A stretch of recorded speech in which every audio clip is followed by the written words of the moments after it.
Hi viewers, welcome to our channel. ప్రస్తుతం మనతో పాటు పొలిటికల్ అనలిస్ట్ ఇమ్మంది రామారావు గారు ఉన్నారు. వారితో ఒకసారి మాట్లాడదాం. సార్ నమస్కారం. సార్, కేసీఆర్ గారు అండ్ కేటీఆర్ గారు వీళ్ళిద్దరి మధ్య పంచాయతీ నడుస్తుందని చెప్పేసి రేవంత్ రెడ్డి గారు చేసిన వ్యాఖ్యలు ఇప్పుడు చర్చలకు దారి తీస్తుంది సార్.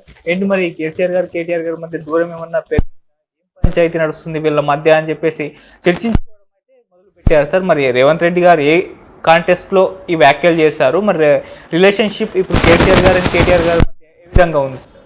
అంటే ఇక్కడ కేసీఆర్ గారికి కేటీఆర్ గారికి హరీష్ రావుకి మధ్య పెద్ద సంఘర్షణ జరిగిందని, తర్వాత ఏదో కొన్ని ఊహించని సంఘటనలు జరిగాయని, అందుకే కేసీఆర్ హాస్పిటల్, యశోద హాస్పిటల్ అనుకుంటాను, దాంట్లో చేరాడని, అవన్నీ విశ్వసనీయ సమాచారం ద్వారా తెలిసాయి. అందులో ఎంత నిజం ఉందో ఎంత ఒకటే రాంగ్ ఉందో మనం తెలుసుకునే ప్రయత్నం కూడా మనకు అవసరం లేదు. ఇక్కడ ఏంటంటే ఎప్పుడైతే ఈరోజు పార్టీ ఊహించని పరిస్థితుల్లో ఓడిపోయింది, చిన్న భిన్నం అయిపోయింది. ఈరోజు ద స్ట్రాంగెస్ట్ పార్టీ ఈ టీఆర్ఎస్ అనుకున్నది ఈరోజు ద వీకెస్ట్ పార్టీ అయిపోయింది. అసలు పార్టీ అంటే అస్తిత్వానికే ప్రశ్నార్థకం అయింది.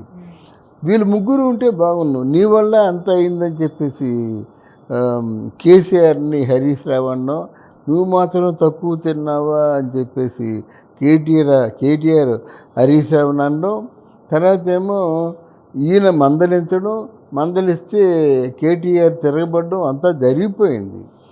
అయితే వాళ్ళు ఐకమత్యం ఏంటంటే ఇప్పటికి కూడా అసెంబ్లీలో మాట్లాడుకుంటున్నారు కానీ మాటలకి పొంతన ఉండటం లేదు. ఇది బలంగా ఎదుర్కొనే సమస్య. మొట్టమొదటిసారిగా ఛాలెంజ్ చేసినటువంటి హరీష్ రావు, మీరు రైతు బంధు ఇస్తే నేను రిజైన్ చేస్తా ఉన్నాడు. ఆయన రేవంత్ రెడ్డి రైతు బంధు ఇచ్చి నిరూపణ చేసుకున్నాడు. మరి మిగతా మాట ఏమిటి అన్నాడు. మిగతా మాటలు నువ్వు అనలేదు, నువ్వు రైతు బంధు అన్నావు, ఆ రైతు బంధు మాటలకి కట్టుబడి ఉండు. ఇంకేదైనా ప్రామిస్ చేశారంటే వాళ్ళు చెప్తే డబ్బు లేవు, నిలవలేదు, కనుక ఈ కారణం చేత కొంచెం లేట్ అయింది, ఈ విదిన్ షార్ట్ ఆఫ్ టైం మీకు ఇస్తామని చెప్తారు. ఏదైనా అసెంబ్లీలో ఇదే కదా ప్రశ్న వేస్తారు. ఆ వైద్యం సదుపాయాలు లేకుంటే అక్కడ మంట కలిసిపోతున్నారు, ఏం చేస్తారు? ఏదో ఆ ఇన్ని కాలేజీలు మూతపడ్డాయి, ఇన్ని కాలేజీలో మధ్యాహ్న భోజన పథకం అమలు జరగటం లేదు, ఏమిటి అని అడుగుతారు. అందువల్ల పెద్ద దీంట్లో మీరేదో నిర్వహించినటువంటి పెద్ద గొప్పగా చెప్పుకున్న అంశాలు లేదు, వీళ్ళు ఓడిపోయిన అంశాలు లేవు. ఒకటి, రేవంత్ రెడ్డిని సామాన్యుడిగా భావించకూడదు. ఎందుకంటే రేవంత్ రెడ్డి ఎంత సమర్థనీయుడంటే ఆ పార్టీలో ఉన్న వాళ్ళని కంట్రోల్ చేయగలిగాడంటే ఇంకంతకంటే సామర్థ్యం అవసరం లేదు. అది రాహుల్ గాంధీ బాగా గమనించాడు. అర్థమైందా? వీళ్ళిద్దరూ దూరంగా వెళ్ళిపోవడంలో ఏంది. ఇప్పుడు కవితకి మా కేటీఆర్ ఏమంటాడు, కవితకి అంత స్వేచ్ఛ ఇవ్వకపోతే ఈరోజు మన కుటుంబం పరువు బజార్ని పడేద్దా? అర్థమైందా? మహమ్మద్ అలీ పేరుకే ఆయన ఇది ఎవరు మన హోమ్ అంటారు కానీ అసలు మొత్తం హోమ్ అంతా నడిపించింది కవిత. అప్పుడు ఎంత తిన్నదో ఏమిటో తెలీదు. ఒక 12,000 రూపాయలు రెంట్ గల రూములో ఉండే కవిత ఈరోజు ఒక 500 కోట్లతో ఇల్లు కట్టించింది. మరి ఆవిడ ఎంత వెనకేసుకుందంటే కొన్ని వేల కోట్లు వెనకేసుకుందని, ఈవిని మామూలుగా పిలవకూడదని, ఆర్థిక ఉగ్రవాదని పిలవాలని.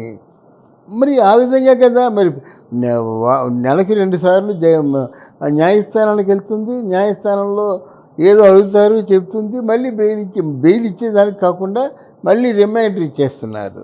అది దీనికి అంతటికి కారణం నువ్వే అని కేటీఆర్ తాలూకు ఆక్రోషం. నువ్వు మాత్రం తక్కువ తిన్నావేట, నీ ఇష్టారాజ్యంగా నువ్వు ఉన్నావు అంటే దొంగ వారు కొట్లాడుకుంటారు కదా, అలా కొట్లాడుకునే పరిస్థితి వచ్చింది కనుక ఒకరికొకరు దూరం అయ్యారు.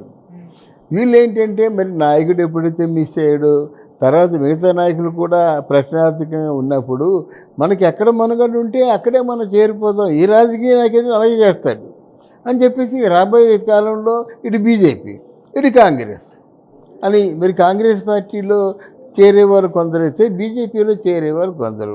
ఇప్పటి వరకు బీజేపీలో ఎక్కువ మంది చేరలేదు. కాంగ్రెస్ పార్టీలో వలస పెట్టేశారు. రేపు ఎంతమంది వస్తారో తెలియదు. ఇంకా ఏదో ఒక సంవత్సరం అవ్వలేదు కదండి.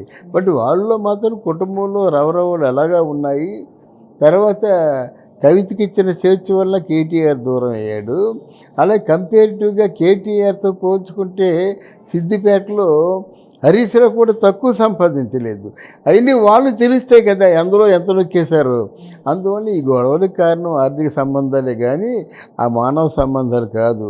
ఆర్థికంగా నేనెక్కడున్నాను, నువ్వెక్కడ ఉన్నావు, నీకెంత వచ్చింది, నాకెంత వచ్చింది, నేనెంత నష్టపోయాను, ఇదే ఉన్నదన్నమాట. అది తప్పదు, ఎట్టి పరిస్థితుల్లో కూడా తప్పదు. కుటుంబాలు కదా అవి. అయినా ఒకటి ఎంతవరకు అసెంబ్లీలో ఏదో మెయింటైన్ చేస్తున్నారు అంటే ఎలాంటి ప్రశ్నలు వస్తాయి.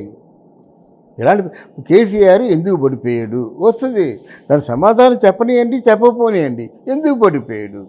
కవిత ఎలాగా 3,000 రూపాయలు టైటాన్ వాచి చూపించి మురిసిపోయినటువంటి కవిత 35 లక్షల రూపాయలు వాచి కట్టుకున్నట్టు 35 లక్షల రూపాయలు ఏంటమ్మా? అప్పుడు మొదల్లో నువ్వు 3,000 ఏంటి, ఇది 35 లక్షలు ఏంటి? ఎవరికైనా ఏదో అంబానీ అలాంటి వాళ్ళకి కానీ నీకేమో భయవరండి మా ఆయన ఇచ్చాడు. అది కదా మీ ఆయన ఇప్పుడు పుట్టినరోజుకి ఇచ్చినట్టయితే ఏదో 1 లక్ష రూపాయలు వాచ్ ఇస్తాడు. అందుకని 35 లక్షల రూపాయలు వాచ్ ఇచ్చారంటే వీళ్ళ తాలూకు ఎకనామికల్ గ్రోత్ ఎంత అయిందో ప్రతి ఒక్కరూ ఆలోచించుకోవచ్చు అన్నమాట. ఇలాంటి తప్పులు మీరు చేసేసి మీ జనం మీదేమో బురద జల్లేస్తారా, ఆపోజిట్ పార్టీ మీద బురద జల్లేస్తారా?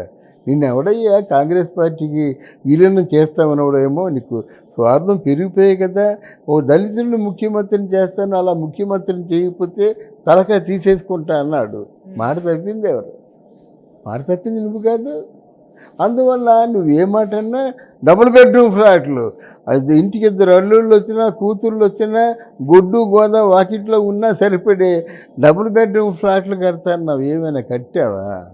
ఇలాంటివి నువ్వు ఇచ్చిన ప్రతి మాట కూడా డొల్లే అని తెలిసిపోయిన తర్వాత మీ పార్టీ తాలూకునికి అంతంత మాత్రం ప్రశ్నార్థకంగానే ఉంటుంది. ఓకే, జనంలో విశ్వసనీయత తెలియదు. సార్ ఎందుకు కేసీఆర్ గారు అసెంబ్లీకి రావడం లేదని ఒక చర్చ కూడా మొదలవుతుంది సార్. ఎందుకంటే ఒక రోజు వచ్చారు బడ్జెట్ ప్రవేశపెట్టిన రోజు, ఆ తర్వాత మా ప్రెస్ మీట్ పెట్టి ఖచ్చితంగా కాంగ్రెస్ ని చీల్చి చెండాడుతా, మీ బడ్జెట్ సరిగ్గా లేదు అని అన్నారు. మళ్ళీ నెక్స్ట్ డే అసెంబ్లీకి వస్తారేమో అనుకోవడం ఊహిస్తే అసెంబ్లీకి రాలేదు సార్. మళ్ళీ ఎందుకు అంటారు సార్? రాలేరండి. వాళ్ళు వెనక 300 మంది జనంతో అసెంబ్లీకి వచ్చే వ్యక్తి ఇప్పుడు అసెంబ్లీలో బిజినెస్ ఏమిటి? బాబు నువ్వు చేసినటువంటి ఈ కార్యక్రమానికి అర్థం చెప్పు. కాళేశ్వరం డ్యామ్ ఉందనుకోండి, ఎందుకు మిషన్ భగీరథ ఉందనుకోండి, యాక్చువల్స్ చెప్పు. అందువల్ల నువ్వు డెఫినెట్గా ఈ ప్రశ్నలు వస్తాయి. నీ తాలూకు పర్సనల్ సెక్రటరీస్ ఎవరున్నారు, నీ తరఫున బాధించే లాయర్స్ ఎవరున్నారు? ఎప్పుడైతే నువ్వు ఓడిపోయావో అని తెలియదు కానీ మొత్తం సమాచారం అంతా బయటకు ఇచ్చేశారు. సమాచారాలు కొనంటే మామూలు కొనలేదు కదా, కొన్ని కోట్లకు అమ్ముడుపోతారండి వాళ్ళు. ఇచ్చారు. నీ సమాచారం అంతా డాక్యుమెంటల్ విట్నెస్తో బయటపడిన తర్వాత నువ్వు సమాధానం చెప్పుకోలేవు. ఇంత వాగ్దాటి ఉన్న కేసీఆర్ సమాధానం చెప్పుకోలేక కింద మీద పడి నడి చచ్చిపోవాలన్నమాట. అందుకే రాడు. అంతవరకు పార్టీ ఉంటే, అంతవరకు ఈయనుంటే, పోటీ చేస్తే గెలిస్తే మళ్ళీ వస్తారు కానీ లేదు, అవకాశం లేదు. ఆరోగ్యం ఆ వయసులో ఉన్నవాడికి ఆరోగ్యం కూడా సహకరించదు. చంద్రబాబు నాయుడు ఉన్నట్టే విజయం ఎందుకంటే అది టైమ్ ఆఫ్ 74 ఇయర్స్లో కూడా ముఖ్యమంత్రిగా ఒక చిన్న కుర్రాడి కంటే వేగవంతంగా